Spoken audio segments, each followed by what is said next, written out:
Bem, minha gente, estou aqui com meu querido amigo Sérgio de Carvalho Pachá, que é escritor, tradutor, filólogo, lexicógrafo, gramático, dicionarista, enfim, uma pessoa que está ambientada à alta cultura da língua portuguesa. E, assim, o intuito desse bate-papo é, antes de tudo, falar um pouquinho da iniciativa que o Instituto Angélico vai levar adiante agora, que é o curso chamado A Língua Absolvida, que tem como objetivo principal ensinar a norma culta para nós brasileiros, para muitos de nós que a vão perdendo continuamente. Então, assim, o curso consistirá, depois nós vamos falar sobre isso a miúde, em solucionar questões vernáculas do português e, para tanto, vamos aludir à gramática, vamos aludir aos grandes escritores da língua, aos grandes poetas, enfim, todos aqueles que usaram a língua virtuosamente. Então, eu passo a palavra ao meu amigo Pachá, indagando primeiramente dele aqui nesse bate-papo informal, qual é a importância da gramática para, vamos dizer assim, a aquisição da norma culta por parte das pessoas, do povo. O conhecimento de gramática, a gramática é um instrumento, é uma sistematização dos fatos da linguagem. A gramática não é uma criação a priorística. Um belo dia um sujeito entrou no escritório dele e disse: agora eu vou criar uma gramática. A gramática é uma condensação dos fatos que já existem na língua, nos falantes da língua. É claro que a língua pode ser falada de várias maneiras diferentes, de vários níveis. É mais ou menos como roupa. A roupa que nós vestimos para bater papo à beira da Lagoa Rodrigo de Freitas não é a mesma que a gente veste para ir à praia, por exemplo, ou para ir a um velório, ou para ir a um casamento, não é? São estilos diferentes, são finalidades diferentes. A língua também tem suas diferentes finalidades, seus diferentes estilos, do estilo mais formal ao estilo mais informal, que é o coloquial relaxado. Isso para não falarmos de outros níveis de linguagem que não são aceitáveis entre pessoas bem nascidas e bem criadas, que eventualmente se usam em circunstâncias especiais, geralmente com alta carga emocional. Então, o que é o estudo da gramática? A gramática é a sistematização dos fatos da linguagem falada pelas pessoas educadas, pelas pessoas que aprenderam o português educado, o português culto, o português literário, que não significa absolutamente um português rebuscado. É um português harmonioso, capaz de, sendo necessário, explorar todas as virtualidades que a língua oferece, todos os recursos que a língua oferece. Não sei se você concorda comigo, meu caro amigo, muita gente hoje tem da gramática a impressão de que se trata de uma camisa de força, ou seja, de algo mais ou menos arbitrário que inibe a liberdade das pessoas no falar. Eu lembro aqui, você sabe muito bem, que na Idade Média havia o trivium, que na verdade era basicamente o trivial que se deveria aprender, que as pessoas cultas deveriam aprender para alçar-se ao padrão da alta cultura de todos os tempos. E o trivium consistia primeiramente na gramática, que era o DNA do idioma, depois na retórica, passava a ser a retórica, que é o bem falar da língua, ou seja, a capacidade de expressar-se, seja por escrito, seja oralmente, de maneira virtuosa, e por fim a dialética, um braço na lógica, que é a capacidade de raciocinar bem, pontuando os argumentos. Exato. Então, assim, hoje no Brasil, dada a nossa quase natural, entre aspas, informalidade, tem-se da gramática uma má impressão, ou seja, uma impressão de que se trata de uma camisa de força. Mas um dos problemas que decorre disso, não sei se também você está de acordo comigo nisto, é que as pessoas vão chegando a uma informalidade tal que já não falam o idioma português na sua estrutura sintática elementar, já é algo macarrônico. Mas isso fosse só o problema, não seria tão grave. Mas para alcançar a alta cultura, para as instituições políticas também, e assim, para as relações que fazem do país uma nação, isso é muito degradante. Não sei se você concorda comigo, o que você tem a dizer. Concordo inteiramente. Eu vejo a gramática, a função da gramática é semelhante à função de um cordel que prende um papagaio de papel, também chamado uma pipa, não é? Que é justamente aquele cordão que prende a pipa, o papagaio, à mão de quem o empina, que faz com que ele suba e voe. Porque sem aquilo o papagaio não é empinado. O máximo que pode acontecer é uma lufada de ar levar embora, mas o brinquedo perdeu sua razão de ser, desapareceu. A gramática mantém a língua dentro de uma norma comum. O que faz a gramática? A gramática, uma boa gramática, é sempre um fato que existe a partir de outro fato, não é algo feito a priori. O fato anterior qual é? É a linguagem, quer a linguagem escrita, quer a linguagem falada. Agora, a linguagem escrita ou a linguagem falada de pessoas que usam bem da língua. E o que é usar bem da língua? Duas coisas. A primeira, de ordem normativa, que é o domínio propriamente dito da gramática, ou seja, seguir as normas morfológicas, as normas sintáticas, normas morfológicas, como é que se faz o plural dos substantivos? Norma sintática, como se faz a concordância do verbo com o sujeito. Haverá sempre concordância. Há casos em que não há concordância, há casos de verbo sem sujeito e uma quantidade enorme de casos desses e de outras espécies, de outros domínios, por exemplo, o uso de preposições, que a gramática trata. Mas a gramática não inventa. A gramática vai ver como é que os bons escritores fazem isso, como é que os bons escritores se servem da língua, como é que os bons escritores escrevem uma frase ou constroem um período que é uma sucessão de frases encadeadas formando um sentido completo, não é? E também nada impede que se faça uma gramática da linguagem oral. E há anos atrás, há bem uns 30, 40 anos atrás, o professor Celso Cunha, que foi catedrático de língua portuguesa da atual Universidade Federal do Rio de Janeiro, desenvolveu um programa interessantíssimo, que era uma série enorme de entrevistas para, a partir daquela língua falada em conversas, inferir-se uma entidade abstrata, seria a norma culta. Ou seja, como as pessoas educadas falam quando estão falando. E o interessante é que, para que esse projeto não perdesse a autenticidade, por definição, os professores de português estavam de fora. Eu jamais fui entrevistado no projeto da norma culta. Meus colegas que estavam fazendo as entrevistas também estavam fora. Eles podiam entrevistar, mas não serem entrevistados, porque eram professores. Ou seja, na verdade, a gramática ela não é uma camisa de força. De modo algum. E nem é algo arbitrário que nasce de ser autocausado, como a autocriação de si própria. Ou seja, ela tem uma funcionalidade normativa, mas a partir de algo que já está posto ali. E que é a língua. É a língua que é o ponto de coesão social primeiro, talvez, numa sociedade Sim, claro.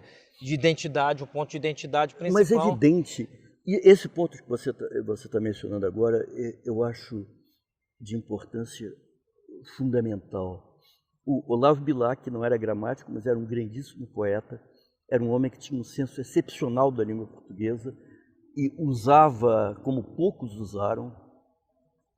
Certa feita, alguns anos antes dele morrer, ele fez uma conferência aos jovens, aos adolescentes de um colégio tradicional de Juiz de Fora, sobre a língua portuguesa e sobre o dever cívico de conhecer e de usar bem da língua pátria.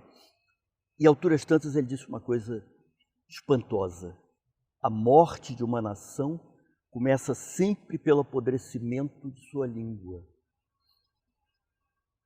A partir do momento que o Império Romano, o poder central aglutinador de Roma, cessou de existir por obra das invasões bárbaras, o Império Romano se esfacelou. Se esfacelou como? Evidentemente, primeiro que tudo, num plano jurídico, político e militar.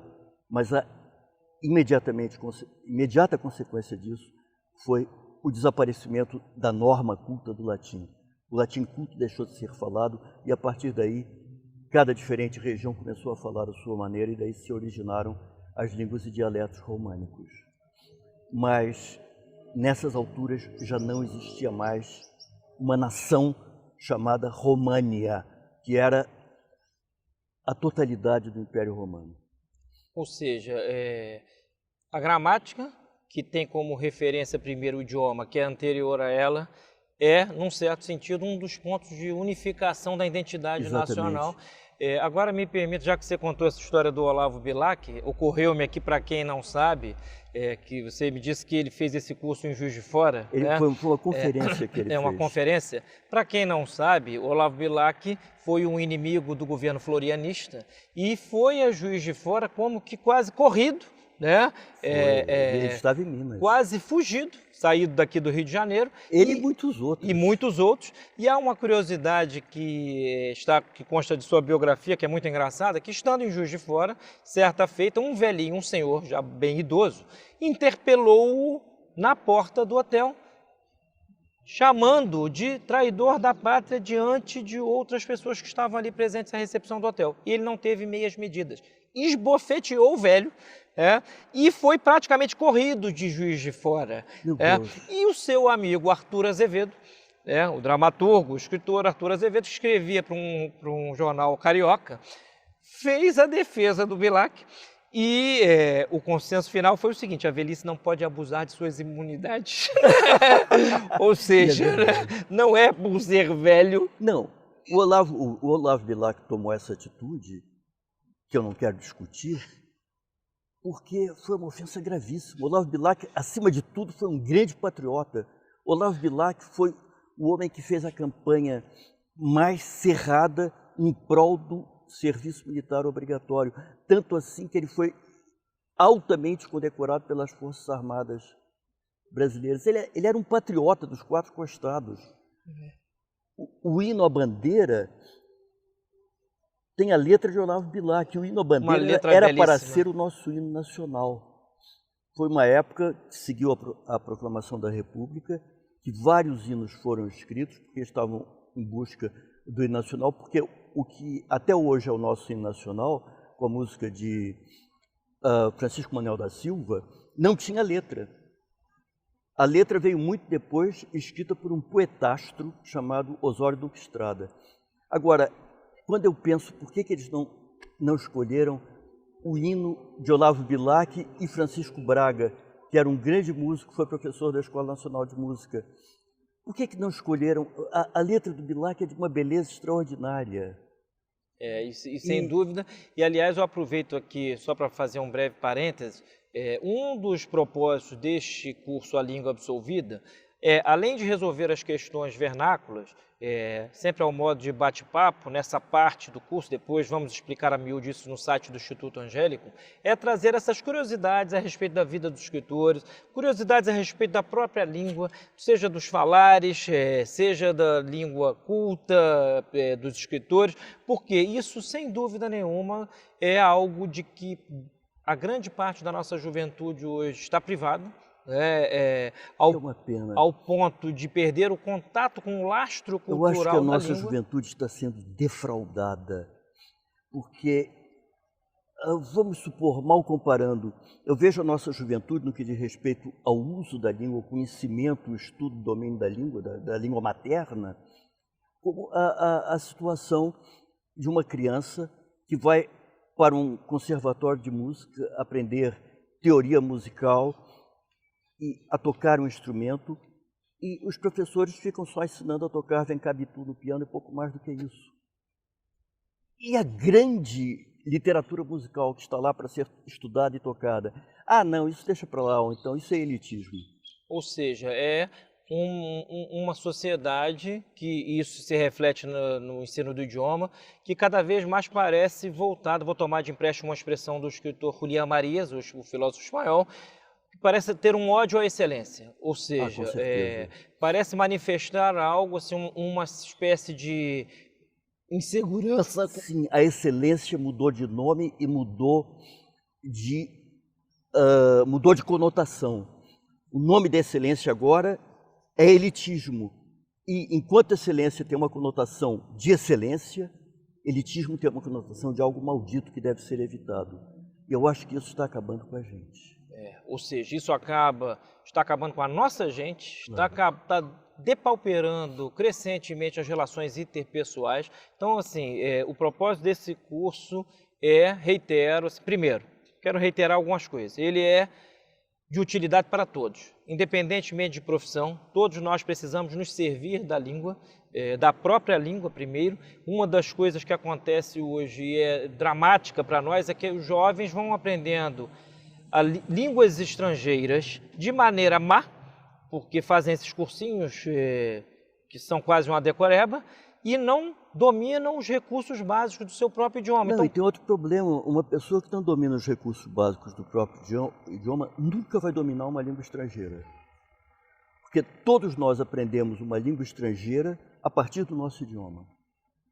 A menos que seja o caso excepcional de um brasileiro, suponhamos, que é transplantado criança muito pequeno para outro país, outro meio linguístico, outro idioma. Mas um brasileiro que está no Brasil, que quer estudar outro idioma, ou mesmo que vai lá para fora estudar outro idioma, se não tiver um conhecimento básico sólido da própria língua, nunca será capaz de dominar perfeitamente o outro idioma. agora eu lhe pergunto, você citou ainda há pouco, Pachá, alguns escritores como exemplo do escrever bem, ou seja, do uso virtuoso do idioma.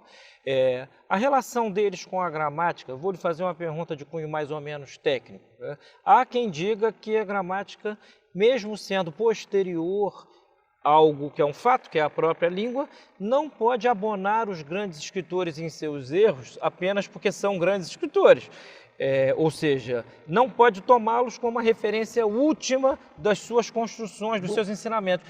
Como você vê essa relação entre a gramática, a índole da língua e a língua praticada pelos grandes? Eu vejo da seguinte maneira. Efetivamente, temos que partir como dado inicial, há uma norma da língua inferida a posteriori daquilo que já existe, que é o testemunho dos grandes escritores de como eles usaram da língua. Agora, a língua tem uma série de tendências subterrâneas, Inatas, diríamos? latentes, que em geral não emergem, mas de vez em quando emergem e alteram alguma coisa. Por exemplo, a nossa tendência brasileira a muitas vezes começarmos um período com uma variação gramatical. Me dá o endereço dele. Isso em Portugal é impensável. O português dirá, dê-me o endereço dele. E é claro que há explicações para isso, explicações estas baseadas na pronúncia nossa, na maneira como nós realizamos todas as vogais, ao contrário dos portugueses contemporâneos, que têm a tendência a torná-las cada vez mais tênues quando são átonas e assim por diante. Mas, como dizia, há uma série de tendências latentes na língua, que são chamadas de deriva pelos linguistas, que frequentemente emergem. Muitas vezes a língua, por definição, evolui.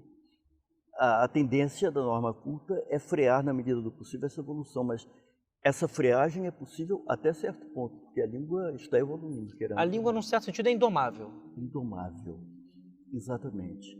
Agora, existem essas tendências, porém, como é que nós devemos encará-las?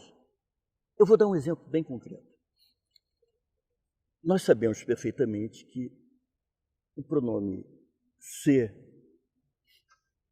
não pode ser sujeito de um verbo finito. Não se pode dizer não se ouviu, como se ser fosse o sujeito, viu o verbo e o objeto direto. Isto é o que se chama um solecismo, ou seja, um erro grave de construção, um erro grave de sintaxe.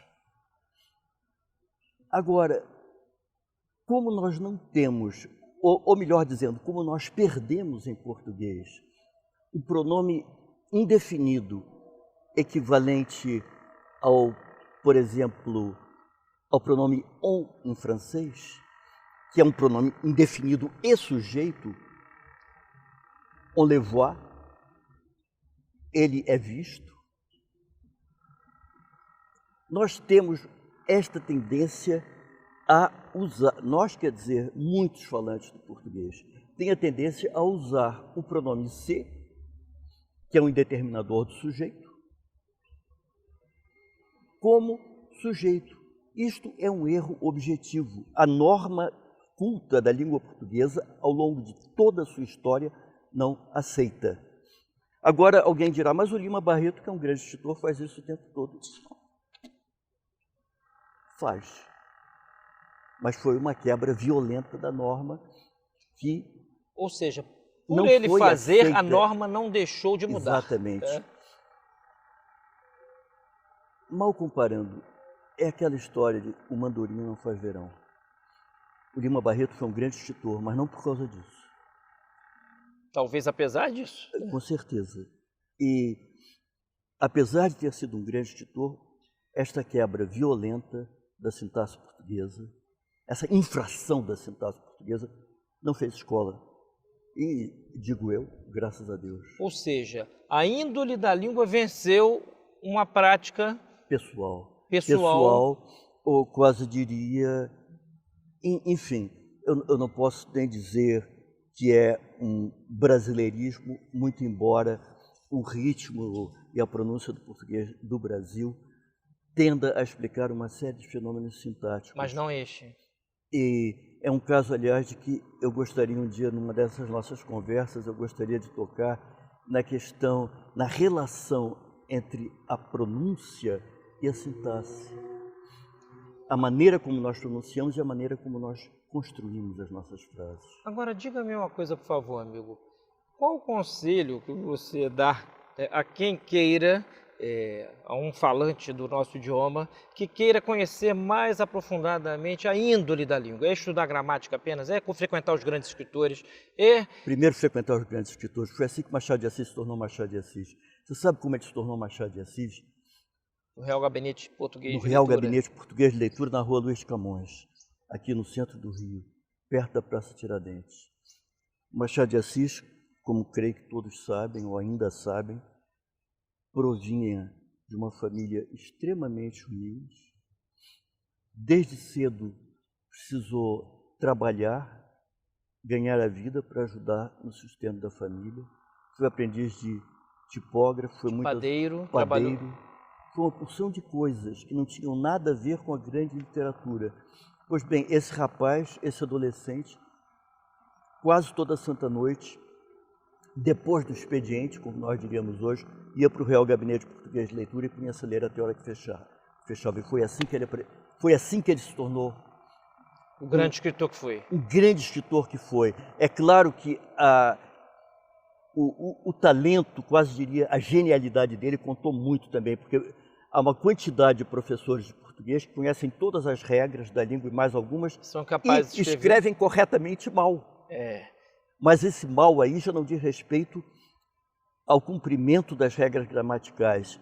É um passo além e é o que faz a diferença entre o escritor correto e um grande escritor. É o uso de todos os recursos específicos da língua, de todas as possibilidades que a língua oferece. O domínio o domínio de tudo. Não é apenas o domínio da concordância e das regras de formação do plural dos nomes compostos. É tudo. Mas diga-me uma coisa, isso é uma pergunta que eu tenho certeza que muitos se fazem. É possível escrever bem sem haver tido nenhum contato com as gramáticas, em contrapartida a essa frequência aos grandes escritores? Não, a gramática é imprescindível. A gramática é imprescindível. Eu não me considero um grande escritor, mas, enfim, pelo contrário, eu sou um sujeito que usa constantemente da língua para tudo. Escrevo muito. E até hoje eu vou olhar, não necessariamente na gramática expositiva, mas uma questão de sintaxe, por exemplo. Quais são as possibilidades que a língua me oferece aqui? Eu posso dizer isso assim, ou assado, ou de uma terceira maneira. Eu vou aos livros e leio. Os livros, eu acho que no dia que eu morrer, se alguém tiver a pachorra de examinar os meus livros, a minha biblioteca, vai ver que os livros de teóricos da linguagem estão coalhados de papelinhos enfiados. Vou começar pelos 9 volumes do Mário Barreto. Foi o mestre da sintaxe portuguesa. Para a gente dominar a língua, mesmo quando a gente já domina, a gente sempre pode ir um pouco além. Isso não é desdoro, isso eu diria que é inteligência. É não estar nunca contente com o que já tem e querer mais um pouco, no melhor sentido da expressão, compreende? Nesse sentido, isso vai ao encontro de tudo que já estamos falando desde o começo, ou seja, o aprendizado da gramática, pelo menos em suas linhas gerais, naquilo que ela tem exatamente normatividade com relação à própria índole do idioma que é anterior a ela, é fundamental. Vamos dizer assim, o primeiro passo para o sujeito libertar-se e conseguir expressar até o seu universo interior, claro. Expressar com um mínimo de clareza as coisas que vê, descrevê-las, descrever seus estados mentais. Sem isto, realmente mutila-se algo na alma que é superior. Eu tenho a impressão, e pode ser até que eu esteja enganado, porque eu estou afastado de salas de aula há bastante tempo, mas eu tenho a impressão que há muito essa tendência, hoje em dia, de minimizar o ensino, não pôr ao dispor dos estudantes a maior quantidade de dados possíveis para enriquecer o conhecimento de determinada coisa, como, por exemplo, a linguagem. E uma maneira essencial para se aprender a escrever não é apenas o básico, que é o conhecimento das regras da gramática normativa e as regras básicas da sintaxe, da concordância, da regência, etc. Porque só a partir do conhecimento que a gente tem das regras que um escritor que for um artista terá capacidade de quebrá-las. Agora, quebrá-las sempre dentro da índole da língua, dentro da deriva da língua portuguesa, não fazendo barbaridades. Agora, eu tenho a impressão que, hoje em dia, a tendência eu vou usar mal uma palavra minimalista, compreende? Como certas dietas, aquela cuisine manceur, isso eu não sei nem se ainda falam, mas há 30 anos atrás, alguns franceses espertíssimos inventaram uma cuisine manceur que punha algo quase invisível num pratinho, mandava, está aqui o primeiro prato do jantar, está aqui, o segundo não ficava atrás, entende? Nós não podemos ter essa mentalidade em relação à língua portuguesa, em relação a qualquer língua de cultura. A língua portuguesa é uma língua de imensa riqueza, é uma língua que tem uma história ininterrupta de obras literárias, desde a Alta Idade Média até hoje. Nós não temos o direito de jogar isso numa lixeira. Agora, você concorda? Acredito que não, mas eu gostaria de ouvir uma palavra a respeito disso, que não é possível filosofar em português, por exemplo? Sidney, eu não posso dizer isso com base experimental porque eu não sou filósofo. Eu nunca filosofei.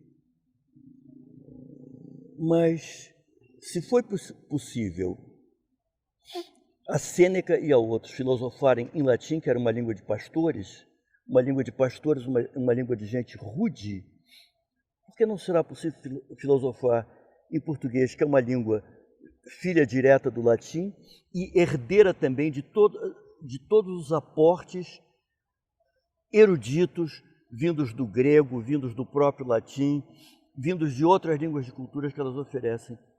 Em princípio, eu acho se não me engano, Blaise Pascal provavelmente diria: é possível filosofar até em baixo bretão, que não era o que se chama uma língua de cultura, era um dialeto falado algures na Bretanha por camponeses iletrados. E é possível que Blaise Pascal, que foi um dos homens mais inteligentes que já existiram no mundo, se saísse com essa, e eu acho que seria, no mínimo, uma opinião a ser levada a sério e averiguada. No mínimo. Eu aproveito assim para dizer, coisa que eu esqueci de comentar ao princípio aqui do vídeo, que o Pachá, além de dicionarista, lexicógrafo, um estudioso da língua já há muitos anos, ele esteve numa função na Academia Brasileira de Letras durante um tempo, eu agora não sei precisar o certo. 7 anos. 7 anos, e ali respondia a questões, exatamente isso que nós vamos fazer no Angélicum, a questões vernáculas, tinha ali de alguma maneira, era a batuta da língua pela Academia Brasileira de Letras para as pessoas que acorriam a ela para resolver questões cotidianas, ou seja, questões comuns. Isso me parece um importante tópico da sua biografia. Agora, não, porque para as pessoas que vão se inscrever, para que elas tenham noção, vamos dizer assim, do universo, de coisas que vamos tratar e de que não as trataremos com nenhum neófito, e sim com um estudioso da língua. E reitero aqui tudo que já foi dito e o que está por dizer, na verdade, sem o estudo da língua,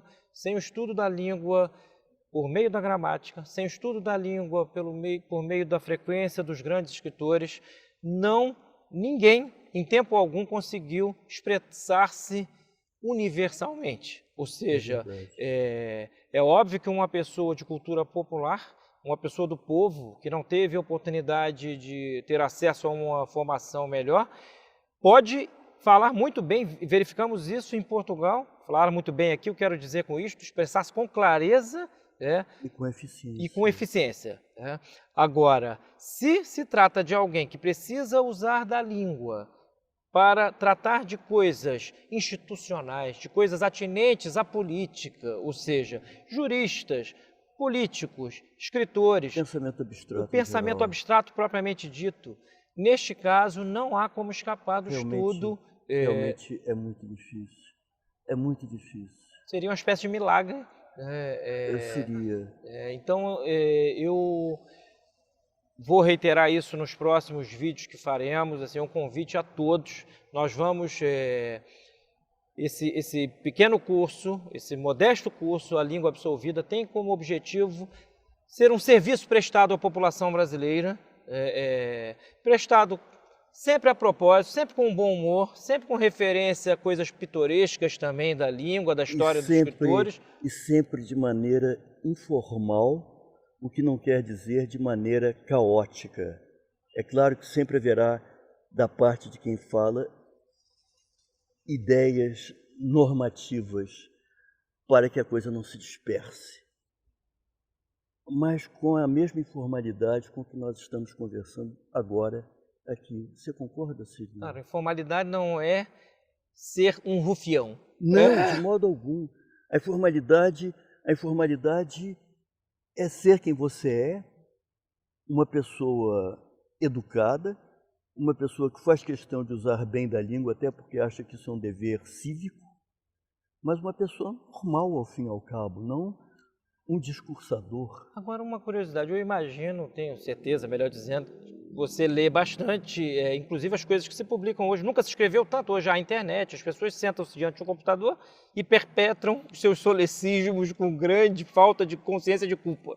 Muita coisa, sim. Agora, entre os erros que se cometem hoje, mais dramáticos, há alguns de que você se lembre com particular ênfase, ou alguns que possam ser identificados como particularmente nefastos assim, para a disseminação do idioma entre nós mesmos brasileiros? Sidney, assim, eu tenho muita coisa registrada lá em casa, como material de estudo, digamos assim. Mas uma das coisas mais chocantes é perceber como se está perdendo o sentido da concordância do verbo com o sujeito. basta você pôr o verbo antes do sujeito, que ainda que o sujeito seja plural, o verbo vai para o singular. Mas isso o jornal traz diariamente, não é jornaleco, são jornais De grande circulação. de grande circulação, como por exemplo o Estado de São Paulo. Uma frase como, suponhamos, uma voz ativa chamada voz ativa pronominal. O correto será dizer: falam-se várias línguas. Por quê? Porque línguas é o sujeito. Várias línguas são faladas. Várias línguas são faladas. Num enunciado passivo analítico, resultaria nisso. Várias línguas são faladas ou são faladas várias línguas. Agora, basta você usar uma voz passiva pronominal com o sujeito plural, o verbo fica no singular. Aluga-se casas. O que é terrível. É terrível. Mas aí você pergunta, mas qual é o sujeito? É o ser. Mas você não pode ser sujeito de um verbo finito. É impossível. Mas é uma coisa muito corrente. E se formos levar em conta que este tipo de erro é comum, inclusive na formulação de leis, não é impossível conceber a seguinte situação. Por má redação, uma lei abre-se a um conjunto de interpretações, às vezes contraditórias entre si. É verdade. Em princípio, isso pode acontecer tranquilo. Ou seja, sem esse DNA de que estamos falando aqui, que é esse estudo básico, é difícil realmente haver uma civilização com identidade própria. Não sei se... Eu concordo inteiramente. Aí nós retornamos ao Bilac, quando ele falava da morte de uma nação. Começa pelo apodrecimento da própria língua. Então, minha gente, olha, terminamos esse primeiro vídeo, que é um vídeo de chamada, de aviso geral do que vai ser descrito com maior ênfase em breve, que isso sirva como uma chamada, que desperte o interesse nas pessoas para fazer este curso pelo Instituto Angelicum.